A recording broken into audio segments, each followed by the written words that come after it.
প্রথমে সরল সুদ কষা থেকে কোশ্চেন দেখব। এই 13 নম্বর কোশ্চেনটা দেখবে, 16 নম্বর কোশ্চেনটা দেখবে, আর 19 নম্বর কোশ্চেনটা খুব ভালো করে দেখবে। যে কোশ্চেনগুলো হাইলাইটার দিয়ে দাগানো আছে সেগুলো ভালো করে দেখবে। তাহলে সরল সুদ কষা থেকে 13 আর 19 এই দুটো ভালো করে দেখলেই হবে। নেক্সট চলে আসি চক্রবৃদ্ধি সুদ। চক্রবৃদ্ধি সুদ থেকে 9টা দেখবে আর 17টা খুব ভালো করে দেখবে। এই হাইলাইটার দিয়ে দাগানোগুলো খুব ভালো করে তোমরা দেখে কমন পাবেই। 3 মাস সমাহার বৃদ্ধি বা হ্রাস থেকে দেখি প্রয়োগ 28টা খুব ভালো করে দেখব,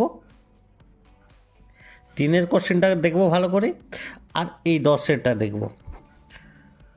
আর এই 15 নম্বর কোশ্চেনটা খুব ইম্পর্টেন্ট, খুব ভালো করে দেখবে সমাহার বৃদ্ধি বা হ্রাস থেকে। এই কোশ্চেনটা দেওয়ার খুব সম্ভাবনা তোমাদের। নেক্সট চলে আসি অংশীদারি কারবার। অংশীদারি কারবার থেকে এই প্রয়োগ 5টা এক নজর দেখে যাবে, খুব ইম্পর্টেন্ট এই ধরনের কোশ্চেন দেই। প্রয়োগ 11টা দেখবে,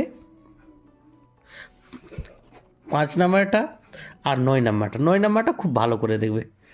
এই 12 নম্বর কোশ্চেনটা তোমাদের দিয়ে দেওয়ার খুব সম্ভাবনা, খুব ভালো করে দেখবে এই কোশ্চেনটা, এই 12 নম্বরটা।